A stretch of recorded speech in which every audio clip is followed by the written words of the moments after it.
the I'm treating HIS 205 now, which is West Africa 1500 to 1800. So going by the course outline in no particular order, we have the Songhai Empire, the Hausa state, Kanem Bornu, Oyo, Ashanti, the impact of the slave trade, all right, the early European contacts. So if we can take three or four, I think we'll be fine. So in no particular order, I'll start with Songhai Empire because there's no how Songhai will not show up. Because that is perhaps the last of the West African kingdoms before the 15th century. So West Africa first was home to great empires that once thrived in succession until the rise of European colonialism. Okay, and that is very key, similar to what I discussed in the previous video. And it was this colonialism, for instance, that defeated these kingdoms, the other Songhai, the Malian, or the Kanem Bornu, and all of that. So the colonialism came to disrupt the political structure, partition them into nation states to suit European economic and political interests. So most of these areas that were previously empires some centuries ago presently lies within the area colonized by France and by Britain during the colonial period. So I haven't given this background. So the Songhai Empire existed between the 15th and the 16th century. All right, it was located in present-day Mali.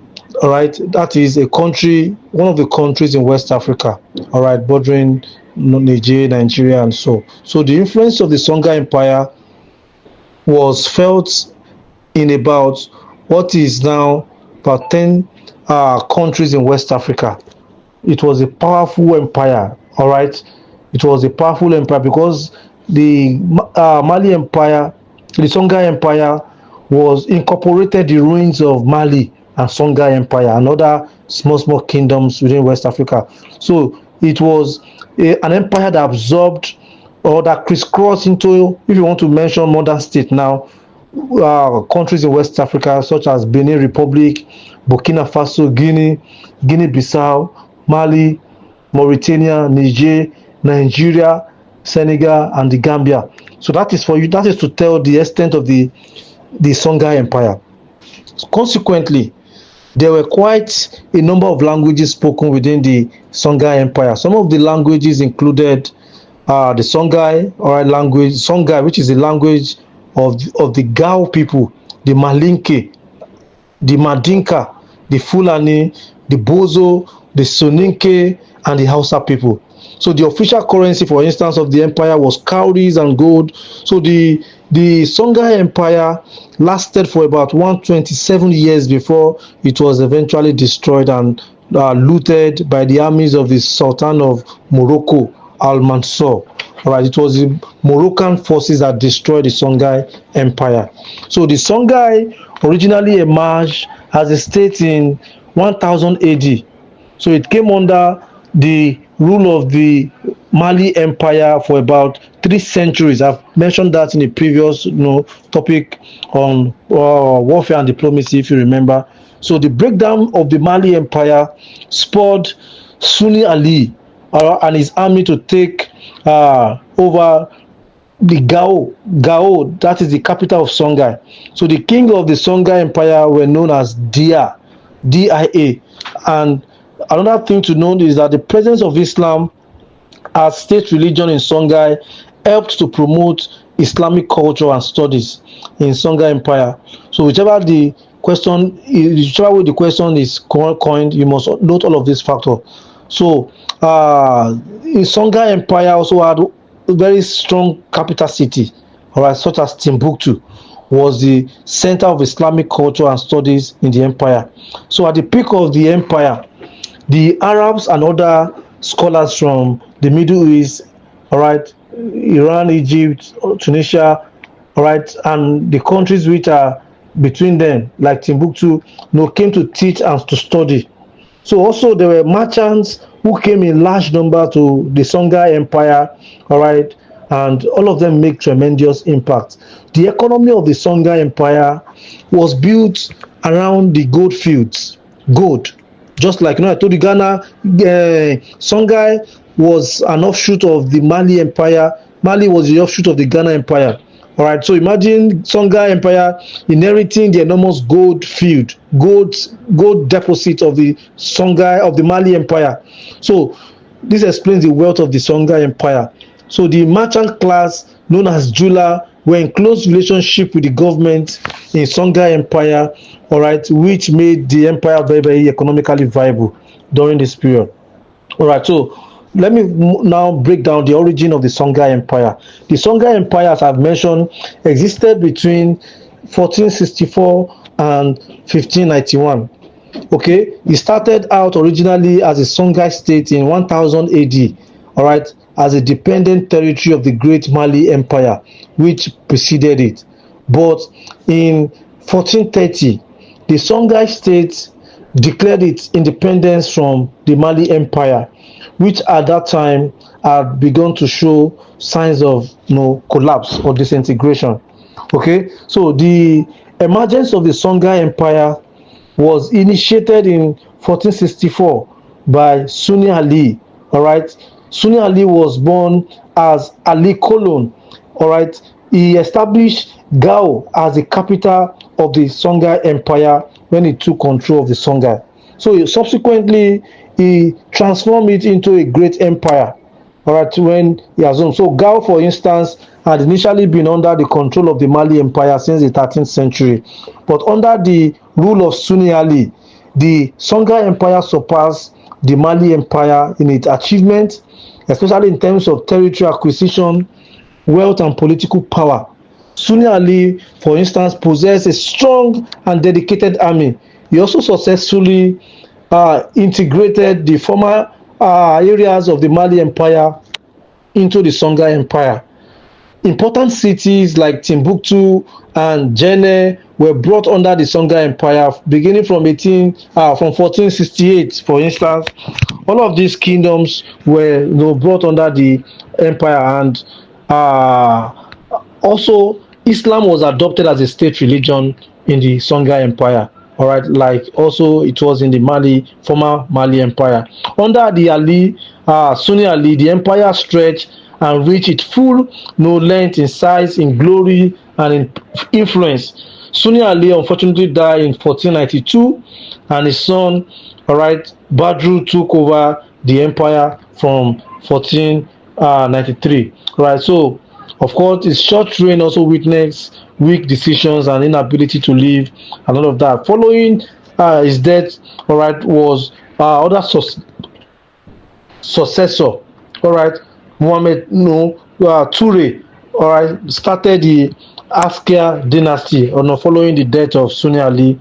And Asker was also one of the prominent rulers that shaped the political destiny of the Songhai empire, known as Mohammed Toure, all right, and it was popularly known as Asker the Great, who ruled the Songhai Empire from 1493 to 1528. The Asker dynasty, all right, that is, the Asker dynasty ruled the Songhai Empire until it fell in 1592. So under Asker dynasty's rule, Songhai Empire was involved in a series of political treacheries and coup plots. All right, there were many attempts to remove the emperor, all right, and to destroy the empire. So the internal political problems of the Songhai Empire resulted ultimately in internal strifes and civil wars among the various factions.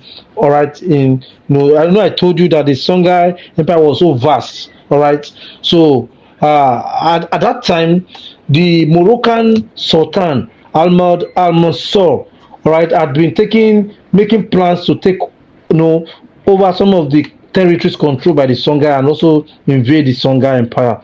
So the Moroccan Sultan took advantage of the unstable political situation of the Songhai Empire.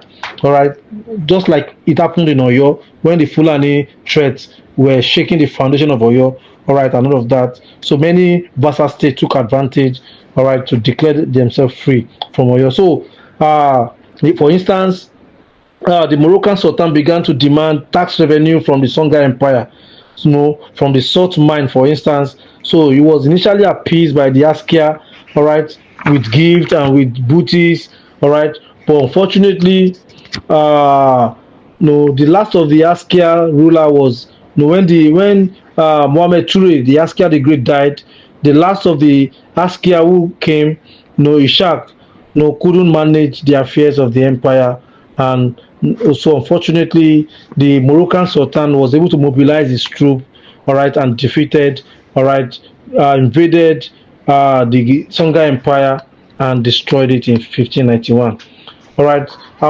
Before talking about what is key in this question, in this topic, is to know also the history, the social organization, but also the factors that led to the rise and fall of the Songhai Empire.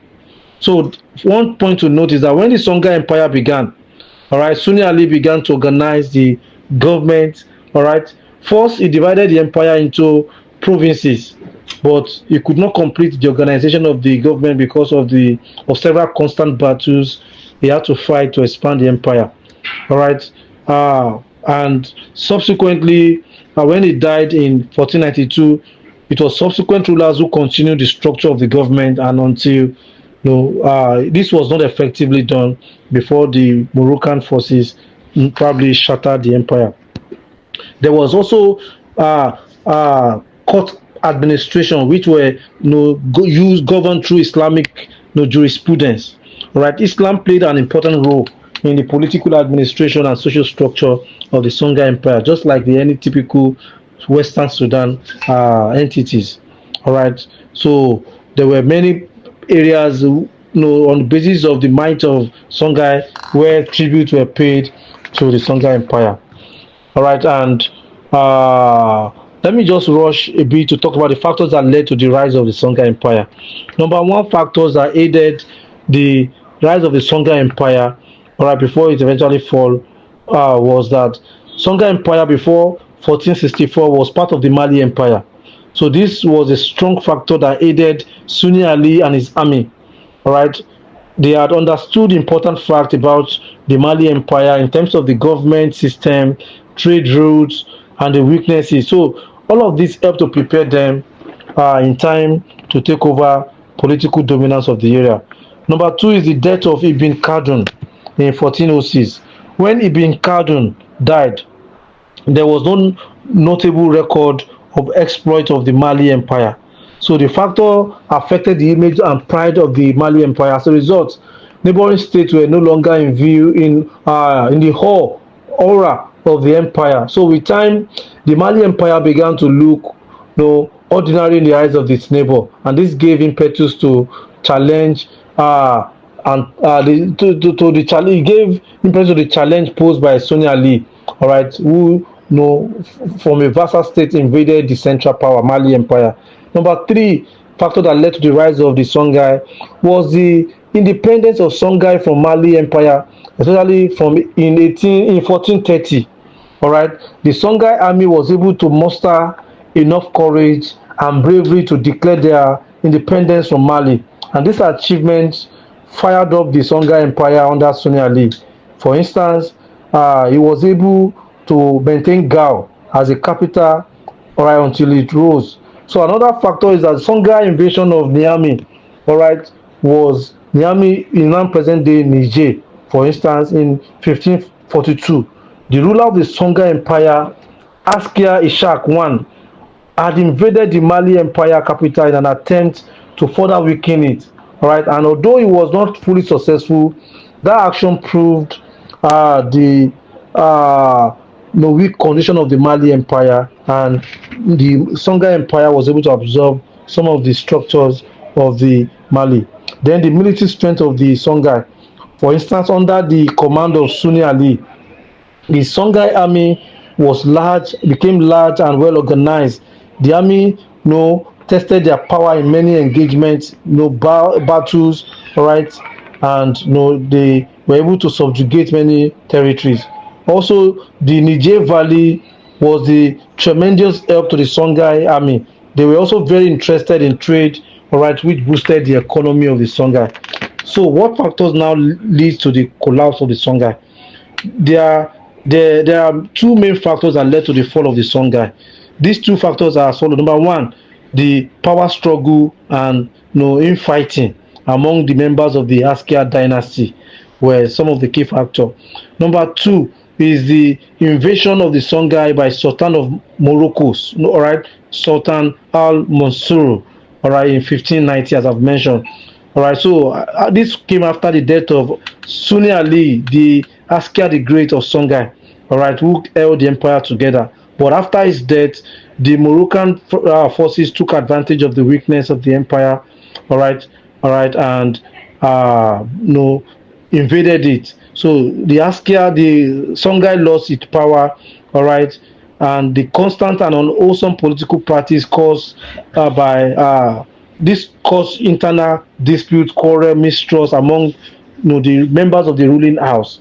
And it was in this state of political instability and uncertainty that Moroccan Sultan interfered in Songhai politics.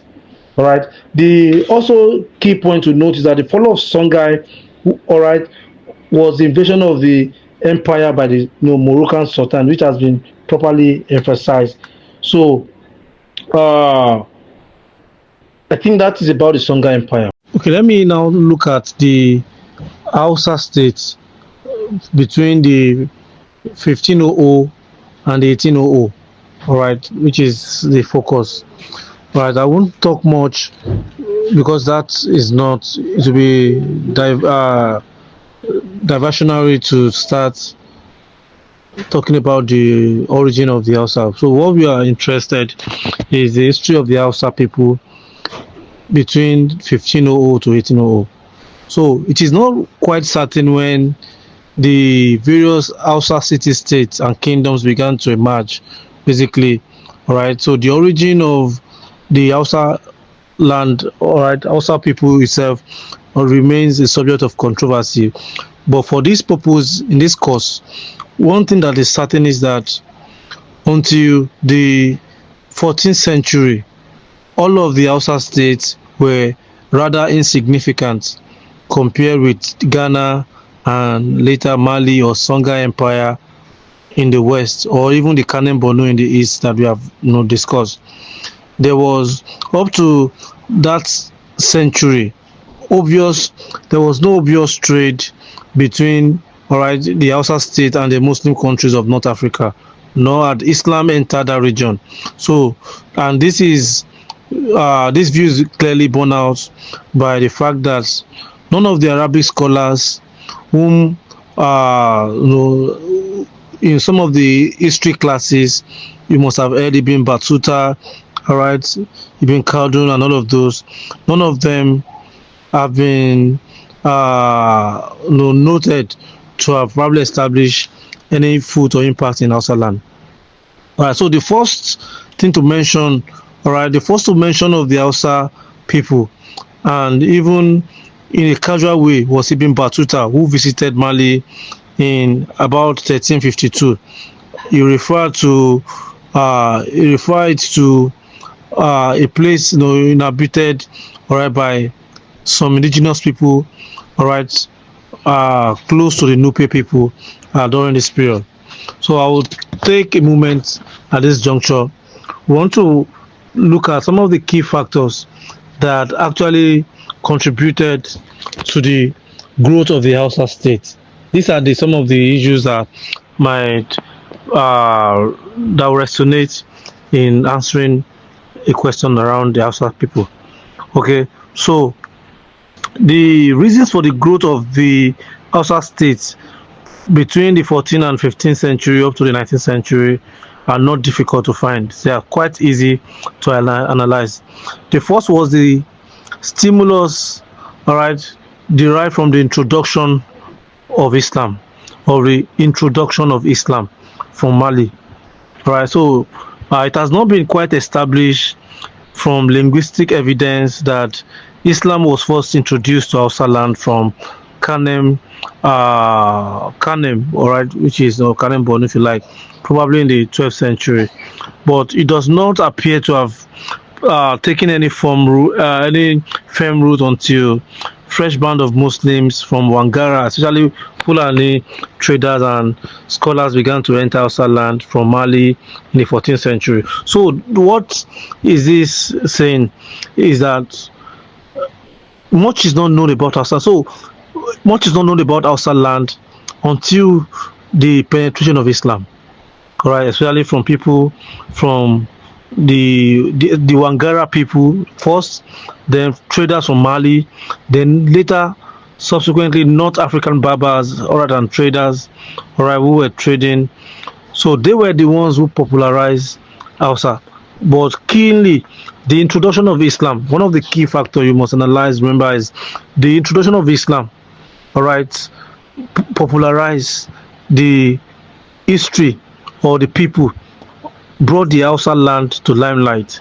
All right, Islam made them to participate in the various trans-Saharan trade, through which they encountered people from different parts of the Western Sudan, including North Africa. Right, according to the Kano Chronicle, the first of such band of Islamic scholars who came into Kano were from Mali during the reign of Yaji. That is around 1349 to 1385. So it seems that Yaji's successor, afterwards reverted to animism. He probably didn't accept Islam, and subsequently his successor Dauda, who was described as a learned man and who came after him, remained a Muslim, and they gave very encouragement to the spread of Islam, all right, among all the Hausa states. But more and more missionaries, Islamic missionaries and scholars, continue to come from Mali during the 15th century. All right, for instance, during the reign of Yakubu, all right, the king from 1452 to 1463. All right, the chronicle notes that the Fulani came to Hausa land from Mali, bringing books on divinity and etymology, on Arabic learning, right, Islamic principles and jurisprudence, which helped the Hausa rulers, all right, to reform their political aristocracy, all right, their monarchy, all right. So this is a key, and also in addition to the Holy Book, the introduction of the Holy Book also encouraged many people in Hausa land to also popularize the faith. So the introduction of Islam affected the growth of the Hausa state in a number of ways. One, in the first place, it inspired the kings to embark on the conquest of pagan states. Secondly, it introduced a new legal system, a new system of taxation, and above all, a new statecraft, which most of the Hausa rulers adopted. Third, it introduced literacy and new administrative techniques. And also finally, Islam put some of the rulers in touch with the great Muslim scholars and philosophers abroad, from whom the Hausa kings could seek advice on political and social problems. So the best popular or the most popular of such scholar was Muhammad al-Maghili, with whom one of the Hausa king, Rumfa, the king of Kano, for instance, from 1463 to 1499, shared several correspondences, all right, especially treaties on government, administration, palace administration. Another reason for the growth of the Hausa state was economic. It is very obvious from the Kano Chronicle that it was during the 15th century, for instance, that the Hausa state began to develop commercial interactions, contacts with not only with Mali, all right, but following the entry of the Wangara, the Sahara and the North Africa, and also with the Gonja and the modern people from northern Ghana. So at this time, that is from 1421 to like 1438, according to some of the chronicles, Zaria, right, under Queen Amina, had conquered all the towns as far as Kwara Rafa and the Nupe. So every town, in under this, Zaria paid some kind of tribute to her, tribute. So the sacking Nupe, all right, the king of Nupe sent 40, for instance, 40 eunuchs and about 1,000 coolers to her. So she first had eunuchs and coolers. She was the first to add eunuchs and coolers in Hausa land. And this could tell you. So Hausa land particularly was in the center of the trans-Saharan trade. All right. So the trans-Saharan trade, which was a major commercial network, all right, operated among the various people in the Western Sudan, all right, was highly central, all right, to the Hausa people. The Hausa people mobilized their resources and networks, all right, to feature in this, and this brought the Hausa people into limelight. So from the same source, we also learned that salt was imported from Bima through Agadez into Gubiru, all right, and other Hausa states. And we also read of the entry of Arabs and Tuaregs in large number into Hausa land during the same period. All right, trading, participating in commercial activities, and in the process also enhancing or contributing to the growth of Islam. So the development of this caravan trade must have also brought in wealth, right, and which is an indispensable factor in the rise and expansion of the Hausa state. The other reason for the growth of the Hausa state was political. Either both Zaria and Kano were fortunate in their kings and queens of the 15th century and beyond. For instance, Zaria under the queen, all right, Queen Amina, who is said to have reigned for 34 years from the beginning of the 15th century, extended the frontier of the kingdom of the empire to as far as south as Nupe, as Kororafa, around Kwara, if you like, in modern day.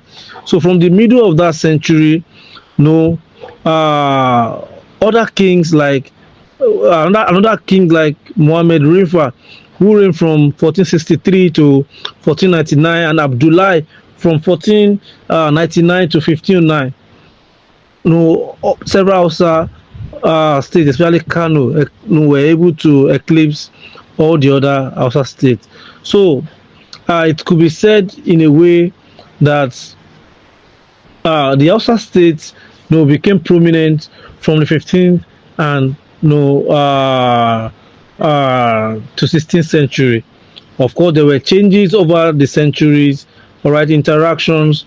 There were conquests and counter conquest attacks, all right, alliances. If you remember the other course on warfare and diplomacy, so engagement, either political conquest, economic interaction with other kingdoms, all right, in the Niger Bend, all right, of the Western Sudan, basically, all right. They engage with the Bambara, with their Wangara people, all right, with people from especially the North African Berbers who came, the people from the Senegalese, valley, and all of this also had strong interaction with the Hausa people, all right. And of course, we all know that some of the ripple effects, as we've mentioned, of the collapse of the Songhai Empire, all right, after the death of the Askia the Great, following the Moroccan invasion, also left a lasting imprint on the Hausa people. All right.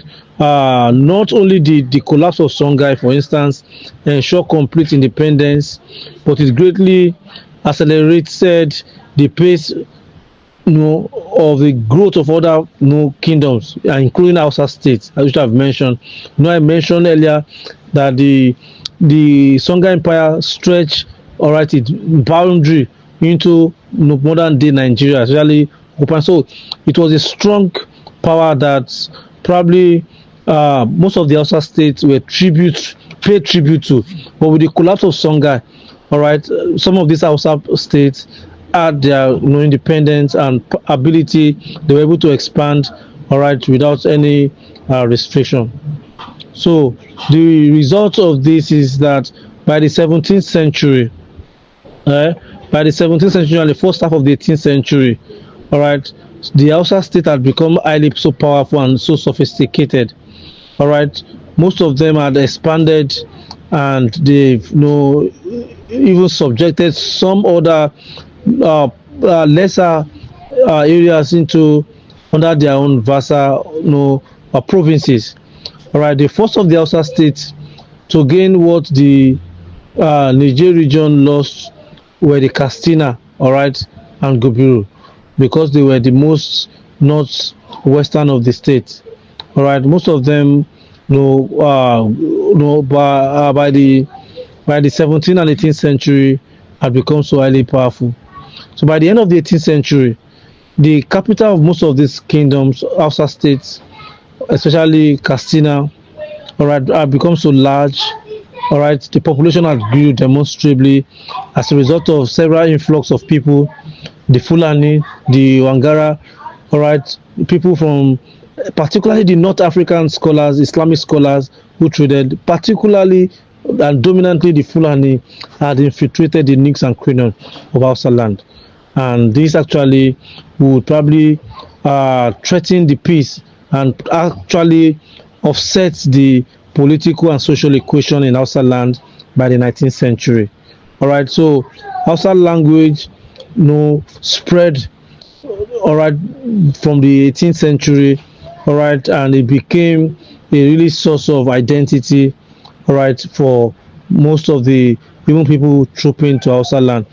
Quite a number, of course, the major powerful Hausa state, Gobiru, Kano, Kebbi, Zamfara, Katsina, all right.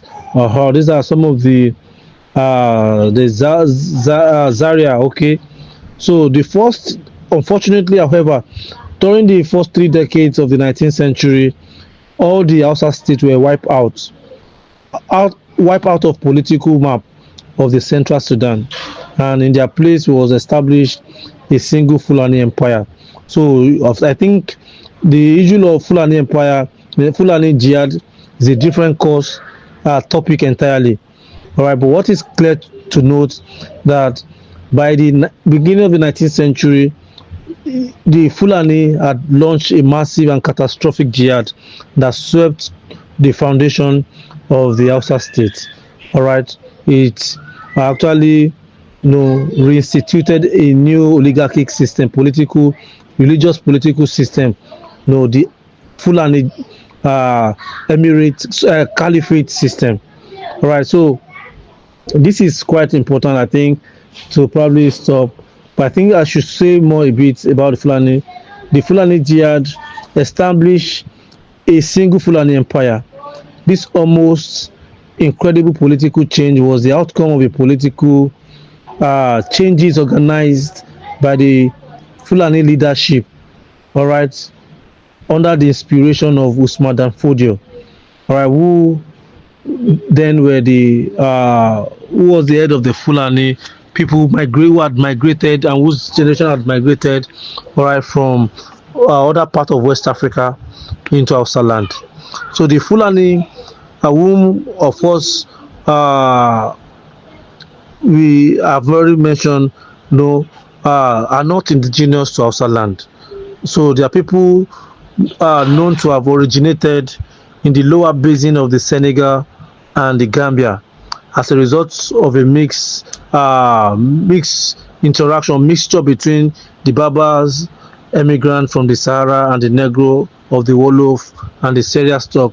It appears that part of them, probably the predominantly Berber portion, all right, stuck to the nomadic life. All right, so the major preoccupation of the Fulani was basically nomadic or pastoralist activities. All right, so they are cattle herders basically. So by the beginning of the 19th century, they had been highly organized and sophisticated in all across all the Hausa states.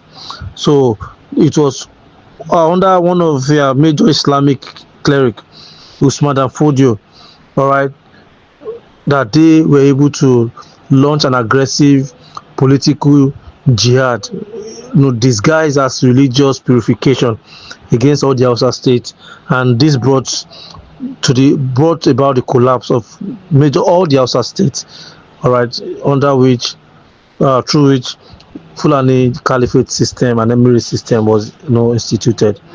Of course, I shouldn't talk much about Usman Afodio. No, you just need only 3 out of 6 questions. I'll talk about two more, making call 4 questions on this topic. First is the early European contacts. Then I will also talk about the slave trade and its impact. Okay, so European contacts with the people of West Africa and including Nigeria happened in phases and over several centuries, basically. But importantly, the earliest contacts with West Africa, especially including Nigeria, began with the Portuguese, who came to the West African coast during the 14th century. And this led to the purchase of slaves. All right, the next 3 centuries, all right, or the next century afterwards, the next 2 centuries after the 15th century saw, all right, the slave trade becoming a major economic enterprise that shaped the history of West Africa as a result of the introduction, the contacts between the Europeans with West Africa. All right, so that is to say that by the 15th century, some European countries had been organized into powerful kingdoms. Prominent among some of these European kingdoms, especially, was Portugal. All right, Portugal was about the first European country to think of exploring the African coastland and actually set out to do so. All right, so the reason, of course, for the discovery of Africa has been discussed. I think in some of the other courses you must have done. It was about the voyage of exploration pioneered by, all right, the Portuguese, especially the Prince Henry, the navigator, all right, as a way to discover an alternative route, all right, from Europe to Asia. So behind the Portuguese drive to explore the African coast was the son of the King John I of Portugal, known as Prince Henry, all right, the navigator. Henry made use of the unique opportunities which Portugal had in Europe at that time to send out explorers to the north and to the western coast of Africa. So at this time in Europe, Portugal was free from any enemy invasion, since she was not involved in the power struggle which engaged the attention and resources of other European countries. And secondly, because Portugal's geographical location in southern Europe, all right, due to a geographical advantage in southern Europe, Portugal was close to North Africa and could not seek expansion towards that area. So it became necessary from the 15th century, when the voyage of exploration started among the Europeans, for the Prince Henry, to give some attention to issues that pertains to building the power and the prestige of Portugal through geographical exploration in Africa. So he developed interest in geographical matters, for instance, from the early age, from the 15th century, and he was the driving force behind the increasing Portuguese knowledge in navigations, in astronomy, in geography, right, which led to discovery of many areas in Africa. So it was through the influence of Portugal, that is to say that many of the Europeans stepped their foot in Africa.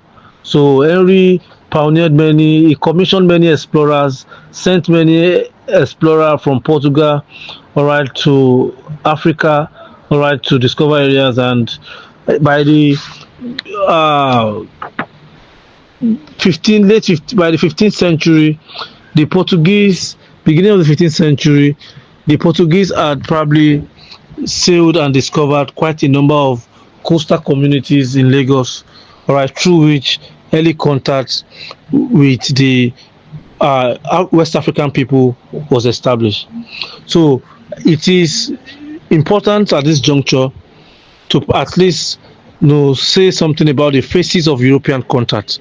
That is most important for you to know. The phases of European contact with people of West Africa.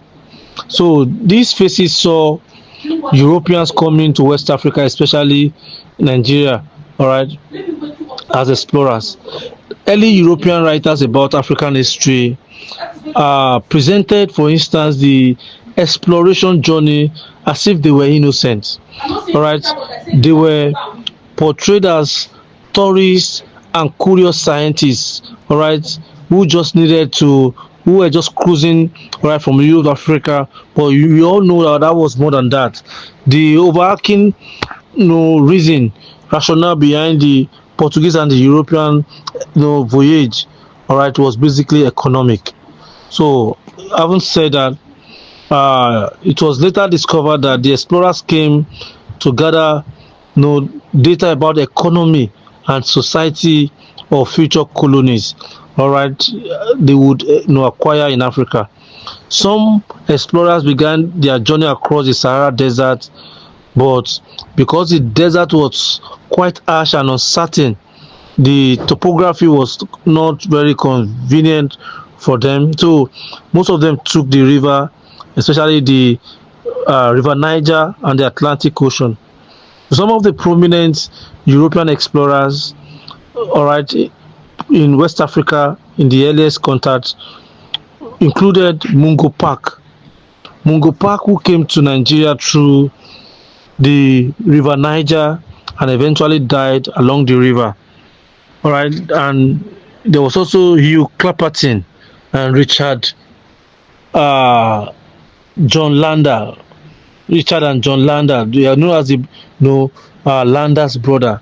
All right, you have I've mentioned Mungo Park, Hugh Clapperton, and Richard and John Landers, known as Lander's brother. So the brothers started their journey across the Sahara, but their trip were not successful. So they returned to England to prepare again, and during their second trip, they entered Hausa land. All right, going as far as the kingdom of Yauri in present-day Kebbi State.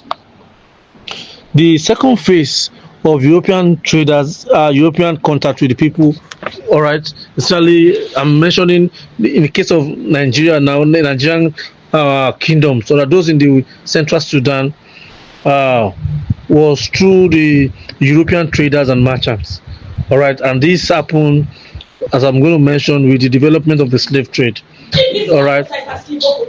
I will mention some of that. European traders and merchants, for instance, were part of the contact between the European and African state and society. All right, so they were the ones who left Europe, exchanging commodities with Africans at the coast.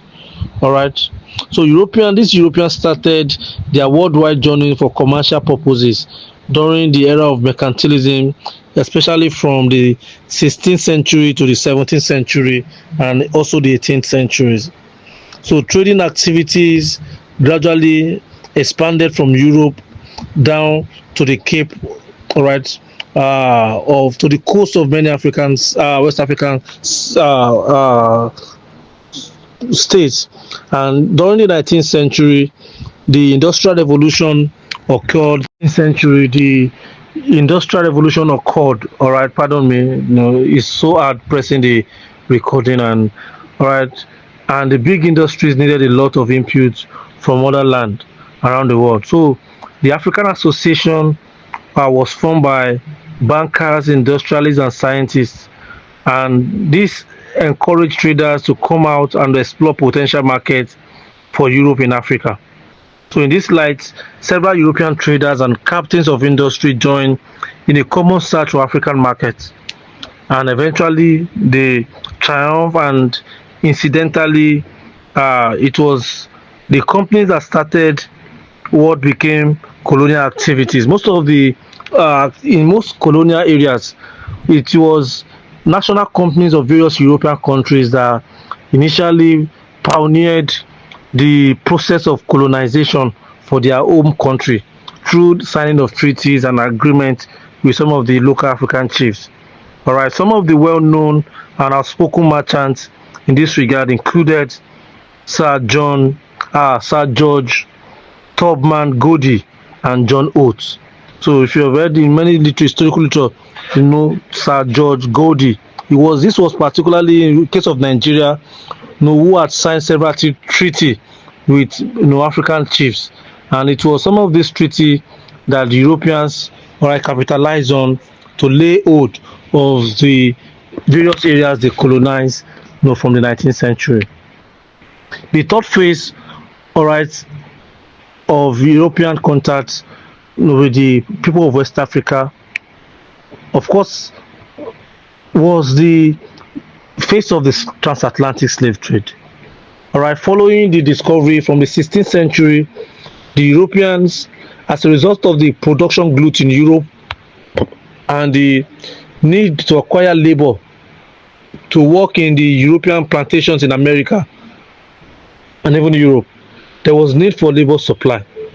So the Europeans had no alternative than to turn to West Africa, obtaining able-bodied men and women. And this actually started the process of what became known as the transatlantic slave trade.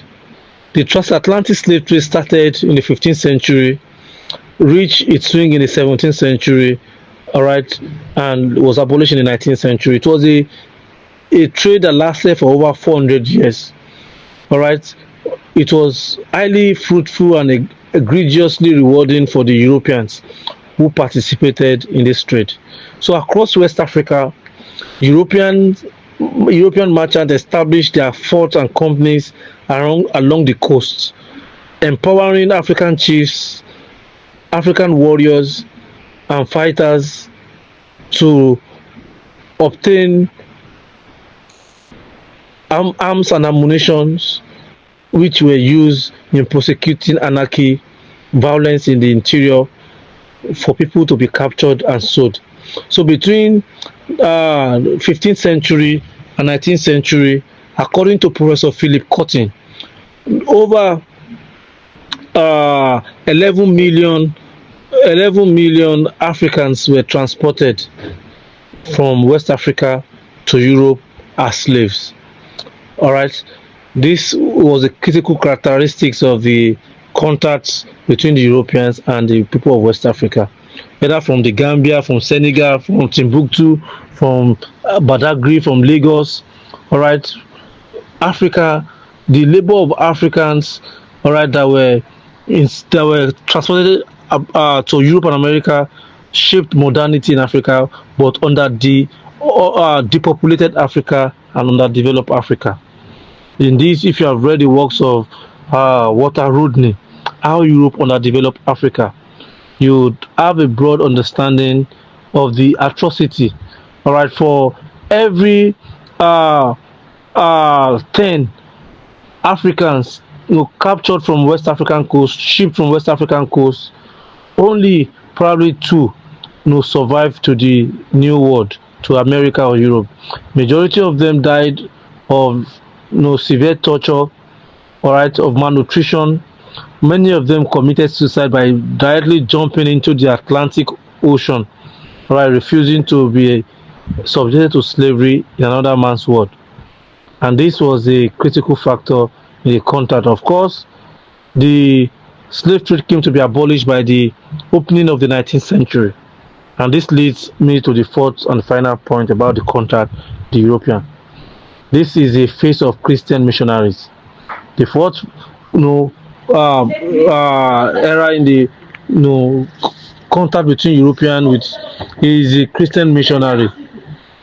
The Christian missionaries were also in the line of African penetration by the Europeans. Of Christian missionaries is the first phase. All right, the Christian missionaries were also in line of Africa's penetration by the Europeans. So this was the last phase, perhaps. All right, and the combination of three arms of explorers, merchants, and missionaries ensured that colonization eventually happened. All right, so missionaries came, all right, or had the contact between missionaries and indigenous people, came as a result of the abolition of the transatlantic slave trade, which I've noted that it lasted between 15th century and the 19th century.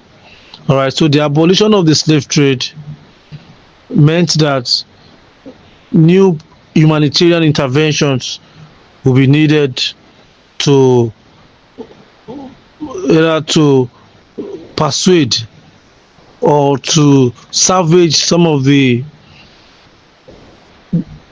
consequences of the transatlantic slave trade. And it was in this that several missionary explorers were sent basically from Europe to Africa, West Africa. Explorers located the market and assessed the behavior of the world, of the would-be native. All right, the merchants, all right, had opened up the market for commodities, as I've mentioned, primary and finished products, as the case would be. But the missionaries brought, all right, the philosophy of civilization. All right, the claim to have been entrusted with the mission of civilizing the primitive, the uncivilized and barbaric people in West Africa, and converting them, all right, from darkness to light. So this missionary also taught, eventually came, all right, to institute, apart from the evangelization of Christianity, all right, came to institute several, missionary schools and vocational institutions, teaching people how to read and write, using the Bible as a means, all right, and encouraging them to live elderly, all right. So these events were to combine to change the future of West Africa forever, all right. As people of religion, they also preach against certain traditional practices, all right, and even condemn slave trade, all right. They condemn certain traditional practices such as cannibalism, some certain rituals, especially using humans for sacrifices, and even some patriarchal and gender-based discrimination and practices, including polygamy, among that. All right. So prominent among the missionaries, all right, which pioneered this phase was Thomas Beach Freeman, Mary Slessor, Samuel B., Reverend Henry Townsend, Reverend Samuel Ajayi Crowther, of course, who was a former slave person. So this was the stage through which the contacts, the processes through which European established contact with the people of West Africa. At least for this level, let me not be too sophisticated. Speak about the transatlantic slave trade. All right, the nature of the transatlantic slave trade. All right, which is also a critical component of the West African history. The Atlantic slave trade began around the 1480, and the Portuguese were the first to discover that black people were useful working on their plantation in Sao Tome, or Sao Tome, which is now Fernando Po, formerly Fernando Po, but is now Sao Tome. It's an island off the coast of West Africa. So it was the Portuguese, was the first Portuguese colony in West Africa. So the need for slave was initially very minimal during this encounter. All right, very minimal, and most of them taking did not do much work apart from some light work on the plantation and domestic duties. Some black people were even given as gifts to Portuguese sailors, but by 1532, the transatlantic slave trade had become very lucrative.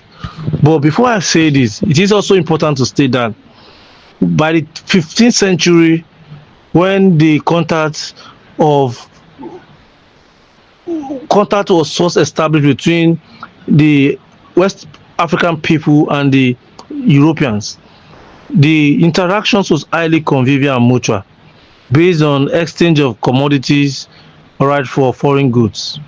But by about the 1530s, this pattern of relations had been fiercely reconfigured, given the high demand for slaves by the Europeans for their plantations in Europe.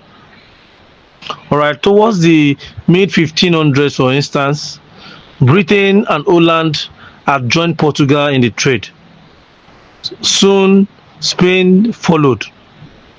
On the Caribbean island, the Portuguese, the Spanish, the English, and the Dutch had established colonies with sugar plantations in need of slaves to work in some of these plantations. And by the 1700, cotton plantations had been largely established in great numbers in southern United States. So this further triggered more demand for slaves from Africa to work on the plantations. So before the outburst of the transatlantic slave trade, there was domestic slavery, no doubt, in Africa. But the domestic slavery in Africa involved only few people who were largely bought or sold locally, and they had several rights. Most of them were even incorporated into indigenous families, all right, perform certain obligations within the community. All right, at some point, in some culture, they were even freed and allowed to marry and raise their own family, even within the same kinship system. So on the other hand, of course, the key example, some of these them, the key example of the illustration I just gave was Jaja of Opobo. All right. On the other hand, the transatlantic slave trade had no rights. All right, it was a very oppressive, cruel enterprise. Many of the slaves, as I've mentioned, died as they were being transported to the New World, where they were sold. Sometimes, most of them committed suicide. All right, took their own lives by jumping into the Atlantic Ocean to prevent them. The women, in most cases, all right, who have children for their masters and died as slaves, and estimated number of, according to Professor Philip Cotton, a European mathematician and economist who research deeply into the history of slavery, placed a figure between 8 million and 10 million people taken from West Africa. But other scholars, Africanist scholars like Professor Joseph Inikori, Paul Lovejoy, have also used similar mathematical instruments of calculation and theorization to claim that the number of Africans taken from West Africa during this period, all right, were over 11 million to 14 million people. All right, so this transatlantic slave trade had a profound impact on the population, on the economy, all right, of people of West Africa. The number of slaves obtained from the coast of West Africa, for instance, increased from about 200 a year in 1400 to about 1000 a year by 1515. By 1527, the number of slaves captured and sold annually uh, increased to about 6,000. And slaves carried away at the time were poorly estimated, even in spite of this raw estimation. So in one view, more than 18 million Africans were carried, according to some other radical scholar. More than 18 million West Africans were carried away, all right, and most of whom were from different parts of West Africa. Basically. So one of the source claims that in 1749 alone, more than 8,100 Nigerians were carted away in 23 vessels from Benin, Bonny, and from Calabar port, basically. So how was the slave trade organized? What was the structure of the transatlantic slave trade? The first port of contact by the Portuguese explorer was the old Benin Kingdom. All right. So the Portuguese were the first to have strong encounter. So they were granted permission, for instance, to build a port at Uguton by the Benin monarch, the Oba Ozolua, for instance, in this part of West Africa. And from the port, slaves were taken to Sao Tome. The slaves were then transported to America through Lisbon, the capital of Portugal.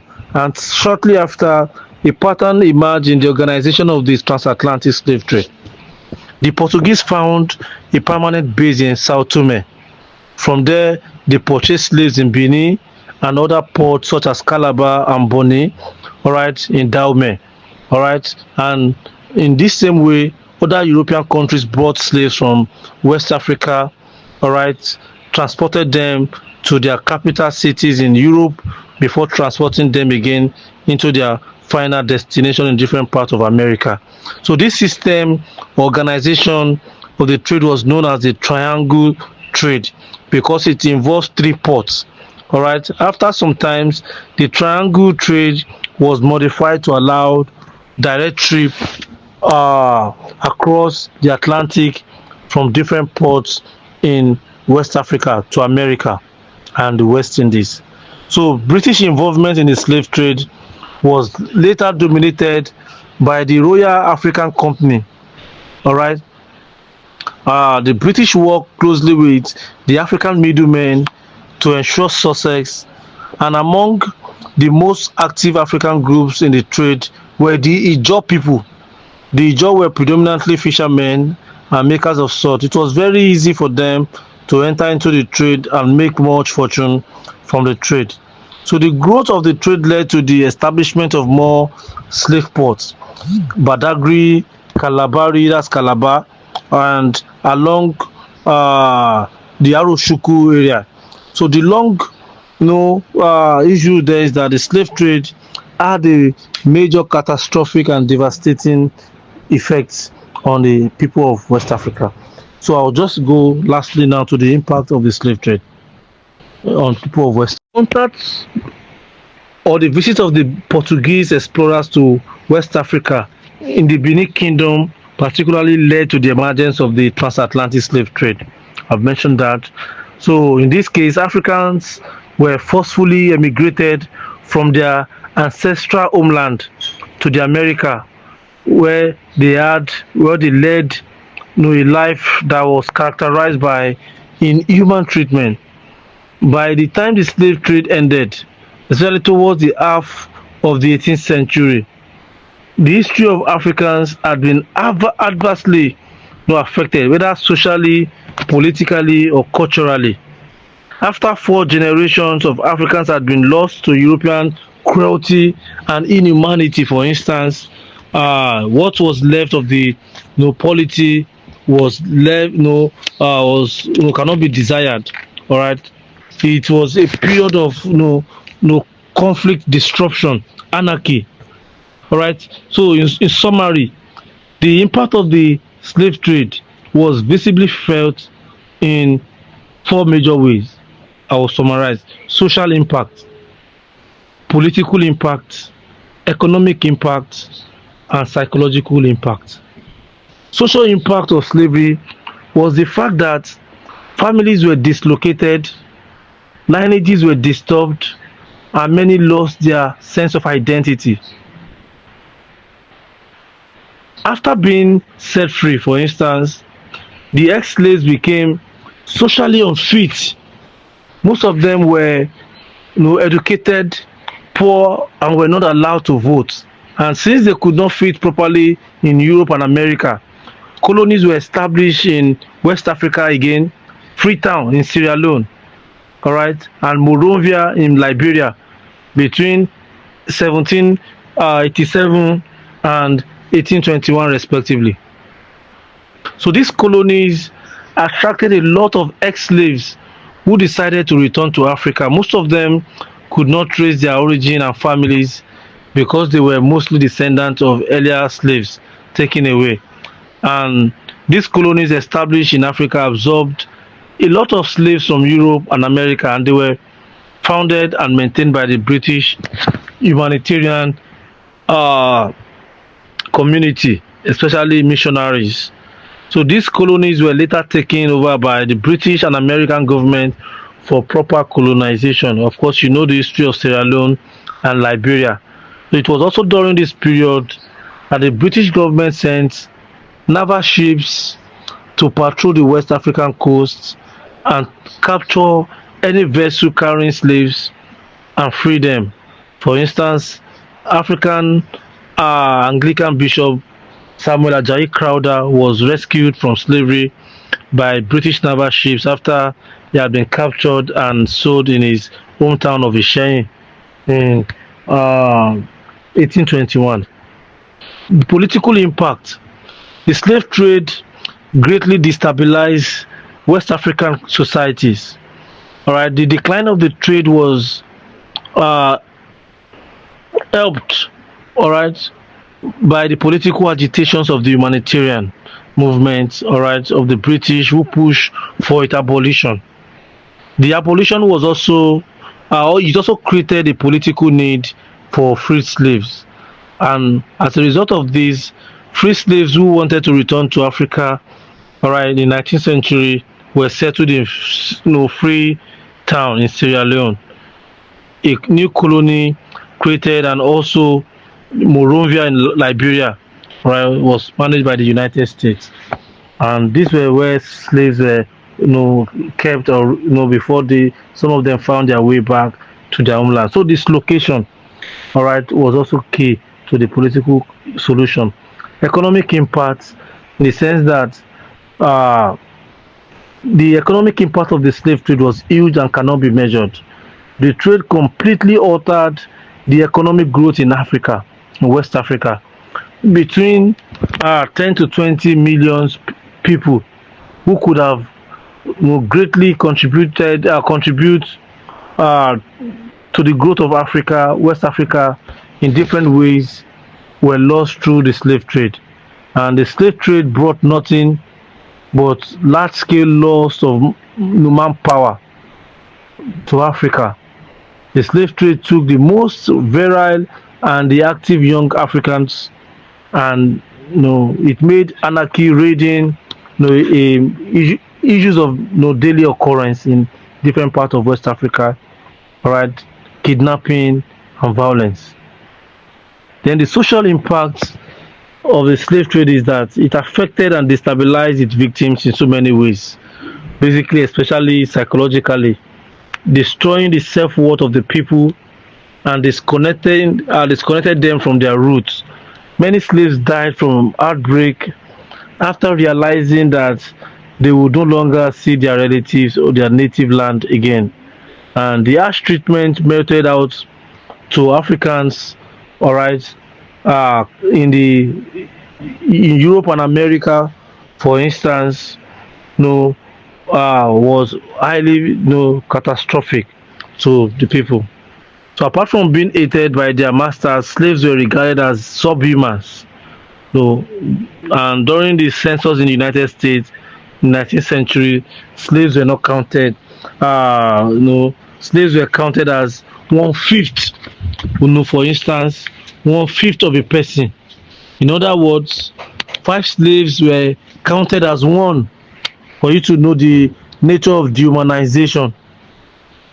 The slaves were treated so inhumanly